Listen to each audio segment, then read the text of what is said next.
As children, we were intuitively and effortlessly building fantastic and complex worlds out of our minds. We were building space stations and fire departments and elves and knights that were fighting in fire departments. You get the idea. But today, as grown-ups, once we sit down and we are indulging in the art of drawing, we are struggling. Something's missing, and maybe that missing link is this. Yes, a Lego block, or translated to the world of drawing, a box. And today we want to look at an intuitive and fast way to draw those boxes in perspective and in space with the help of a physical tool, a physical box. And being able to draw those boxes in perspective will ultimately enable us to draw from imagination, and this way we can get back into this childlike flow. So let's start building. A quick word of warning before we get into those boxes. We are tackling those boxes in a very hands-on way. So we are going to skip most of the fundamentals like basic perspective, vanishing points, and the whole math of it. In my experience, the best way to learn how to draw those boxes is pairing up the slow and technical way to learn it with the fast and emotional way. In this video, we are running the fast and emotional route. If you're more interested in the slow and technical way, please check out my video for rotating boxes, for example. The main tool, our main hero we are gonna work with in this session is a physical cube. Almost any cube will do as long as it's in a cube form. So this could be a wrapper or a package you've got lying around on your table. I'm going to say one thing: it would be advantageous if the cube is transparent. You can also do it with a non-transparent one, but a transparent cube helps us to understand the underlying invisible lines. And in doing so, or having this reference point, we will understand the cube better. Okay, so how does this method work? The way we are approaching this is being aware of basically three concepts. We're going to simplify the box or the cube into three aspects. And the first of those aspects is the opening and the relationship of those surfaces. Interesting fact, if we are rotating this cube here, no matter how we are rotating it, and given that we're looking at it in a 3-point perspective, you will only see three surfaces simultaneously. And we just want to call out and get an awareness of the relationship of those surfaces. So for example, if we're looking at a pretty much evenly distributed angle like this, we see they roughly behave in a 1-to-1-to-1 relationship. And we're just going to call those out. This would be the first concept. The second concept would be the length of those lines here. In an evenly distributed angle like this, they're pretty much all the same length, you could say. But if you're rotating the cube, you can see those lines get distorted. And this is something we want to be aware of and we want to call out. And calling out seems like so childlike or too easy, but it really helps to not to be aware of those line length. Okay, so we've got the opening of surfaces and we've got the line length, and the third thing we want to be aware of is the nearest point to the camera, especially those edge points here. Which of those edge points are closest to the camera or the viewer's eye? This is an important concept in drawing the cube, because we know where the lines diverge to. Okay, so surfaces, line length, nearest point. I will make an example. So we can start off like this. Let's go with an easy one, evenly distributed. We've got a point here, and we've got a relatively steep angle that looks like this. We've got one that looks like this, and the third one is pretty much evenly distributed like so perhaps. And we defined this one or I'm defining this one as the closest point, also defining that those lines are of the same length, roughly. And if that's all in place, we can easily finish off our cube, because we know, for example, that those lines will converge in this way, and we know that those lines will converge like so. And the magic happened. We've got our cube set up. It's not a perfect cube, but it's close enough. It's also not so much about drawing the perfect cube from the beginning. It's just to raise awareness of those topics. Okay, this one's our first cube. Looks good enough for me. Now let's continue this and let's choose a little bit of a different angle right here. Maybe something like this. And what you can see here is that you've got a fairly open surface like this. We've got a slightly smaller, or maybe half the size surface of this one, which would be this one. And we've got a slightly opened top plane like this one. So we're seeing this front plane, the side plane, and a little bit of the top plane. Also watch those lines. Those lines here are pretty evenly distributed, could be the same length, whereas this line is maybe half of this line here. Okay, and also the nearest point, I think for me, I will define this one as my nearest point. It's oftentimes, it's not even, it's anyway an advantage to define the point, even if you're not matching the right point. Okay, so let's get this onto paper. I can see this one as my closest point. I'm seeing a slight angle like this. I'm seeing a line that goes something along here and is maybe half of the size. And I've got a slightly angle that goes like this, whereas those lines are round about the same size. Okay, and with this I can already finish up my cube. I've got the essentials down. Like so. The advantage of the transparent cube here is that I'm seeing the underlying lines as well. So I could check those as well if I like to. Okay. And with a lot of practice and repetition, and really this is those concepts have to sink in. This takes a long time. Don't underestimate it. Then the advantage of this exercise is that with time you can make educated guesses, or in other words, rotate the box in your mind. So before you're checking with the cube, I, for example, could say, hey, I want to guess how this box would look like if this side surface here is roughly about the size of the top plane.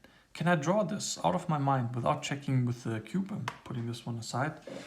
Can we rotate this box basically along this axis and see more of this front plane and a little bit less of the side plane? Okay, so then we would imagine, how could this one look?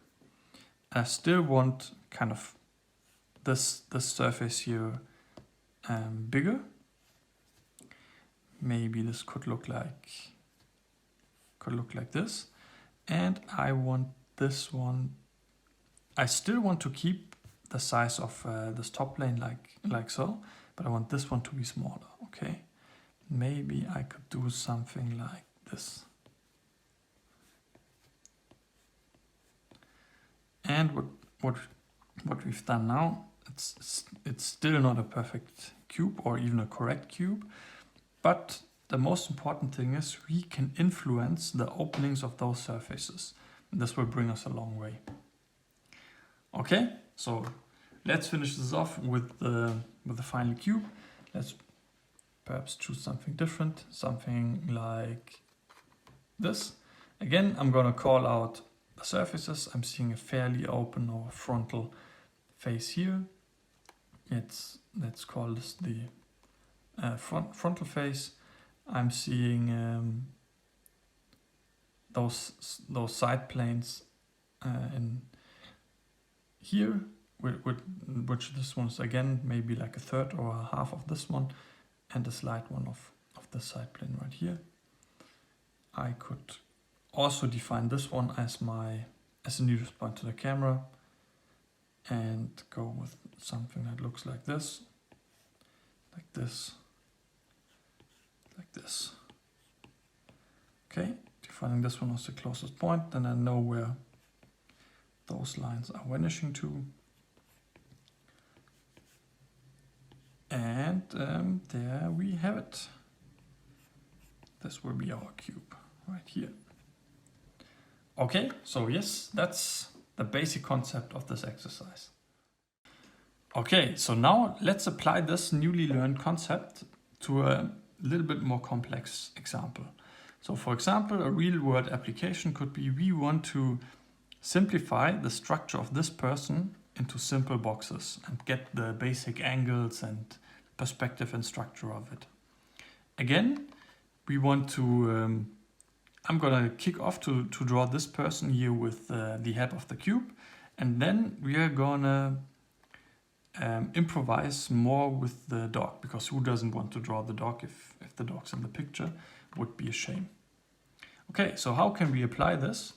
And maybe to start off with, the way we're going to simplify her is in drawing the three major masses. So we're going to simplify her head into a box, her torso into a box, and the pelvis or the pelvic area like so. So for example, then it's easily thinkable that the person then look like this. Hands would be here, right? And this is the way we're going to simplify. Okay, let's start off. Looking at her head, I'm going to call out those surface or those openings again.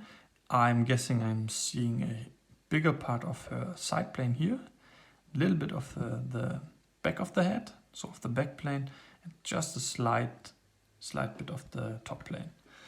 Again, it's not important to be scientifically correct or to match the exact angle. It's just about calling those out and being conscious about them. So for example, if I'm looking at her head, putting picture here to the center, my guess would be that the head is tilted upward like so, seeing a slight bit of the top plane, bigger part of the back plane, and a huge part of the side plane. So this is nearly, maybe just a slight bit like so. And I'm also seeing that this line here is maybe less than half of this line here. So I would go with something like this. Seems fine. And then I can already basically close off the rectangle.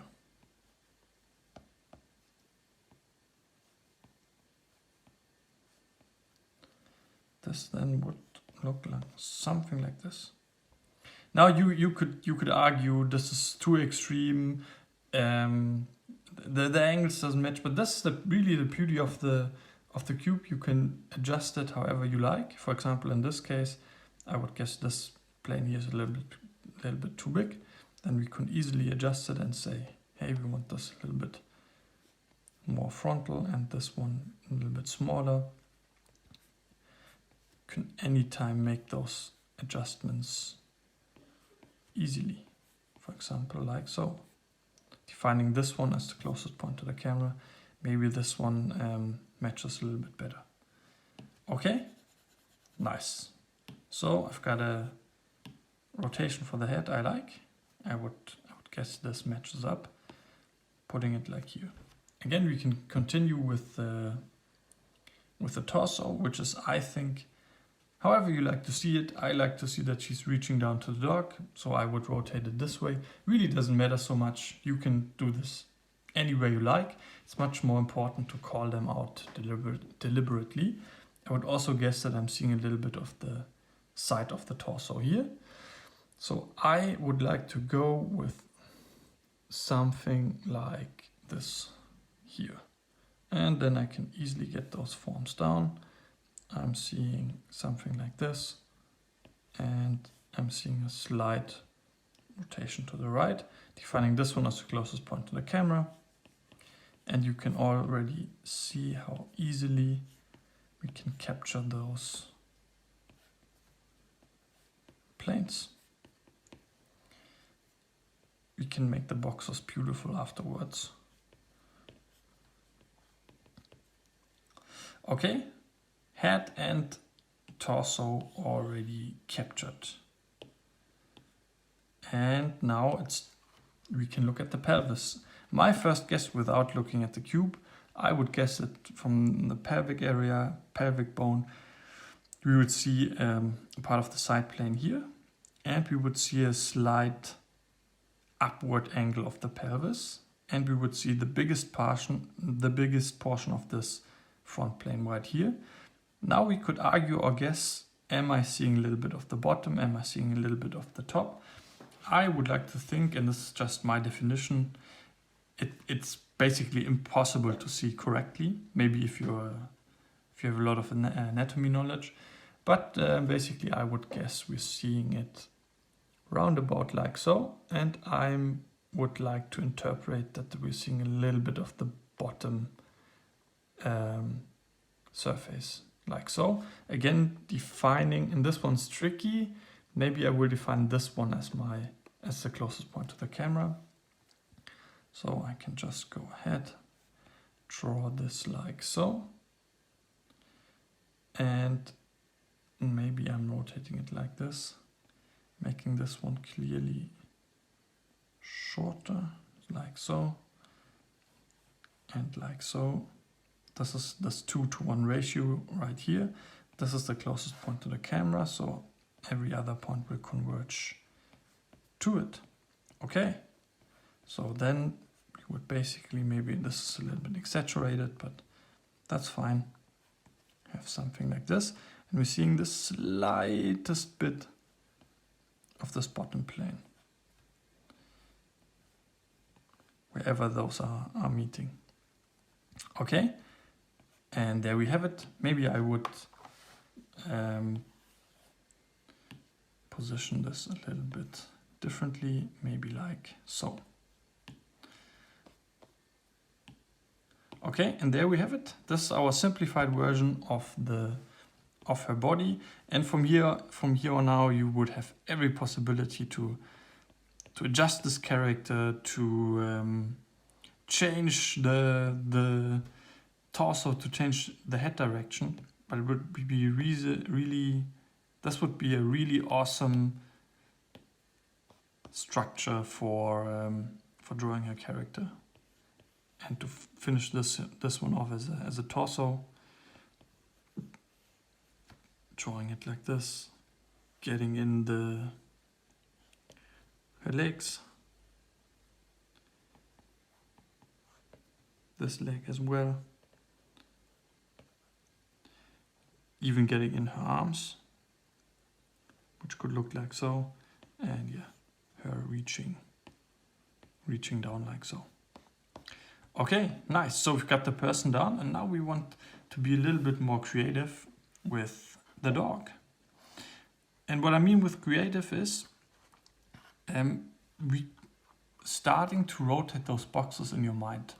For the person, we strictly went by the cube, but once again, if you have played around enough with those boxes, you will be able to rotate those boxes in your mind. So for the dog, I will suggest we're starting with the openings of the box from our imagination.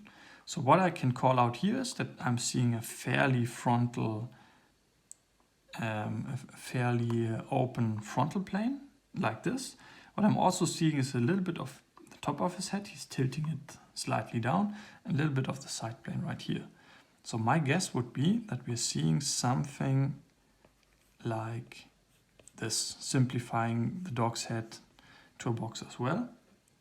Maybe we are seeing something like this. So it's slightly tilted down, little bit of top plane, little bit of the side plane. And now we can really get creative with it and thinking about, hey, could we also draw this box in a different direction? So if I would like to see the other side plane, not this side plane, but the other side plane, how would that be looking? And we can basically draw this in like this, and then he would look to the right. Okay, then I know, okay, I want to see the top plane and the other side plane. I know that my line would have to be somewhere like here. Again, defining this one as the closest point to the camera, and then this box would look like this. It's not matching the picture here, but it's really not so much about strictly sticking to the picture. It's much more about getting this intuitive feel of rotating those boxes how you like them to be. So if I don't want to be a slave of the picture, I don't like that he's looking in this direction. With those boxes, I can make his head tilt in the other direction. Or maybe I want to define this dog as looking directly into the camera. Then also it would be possible that I only seeing one frontal plane like so. And we would be more in a one-point perspective, which would look like this. This is really where the fun starts, right? Because right now I can manipulate those boxes how I like them. Or for example, I could say, hey, I want him to look in this direction here, but I don't want to see the top plane, I want to see the bottom plane. How would this be looking like? So we can go about and say, okay, we want this one to be like this. And I know if I want to see the side plane, I know my line must connect either on the side here, either top or bottom. But now I want to see the bottom, so I'm connecting it on the bottom side here. And now we will have a dog looking upwards, and we're seeing actually the bottom plane of his head. Okay, I guess you get what I mean, and then you can choose which direction you like the best. In my case, I want him to look in the other direction.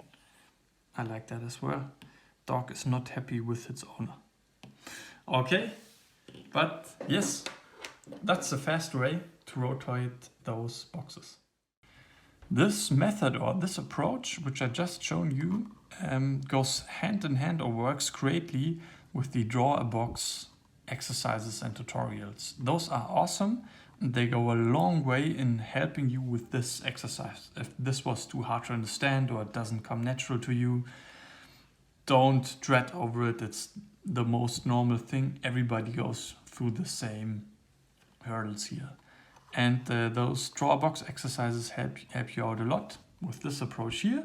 And maybe it's beneficial going from it from both sides. So drawabox.com and the 250 box challenge is highly recommended. Yes, I hope that helped. Totally different way to approach the box. I'm still interested in this topic and making more videos about it. Please leave a comment or tell me if this was helpful for you as well. And yeah, if you would be interested in more videos regarding perspective and rotating objects, just let me know. Thanks a lot for watching. You are awesome.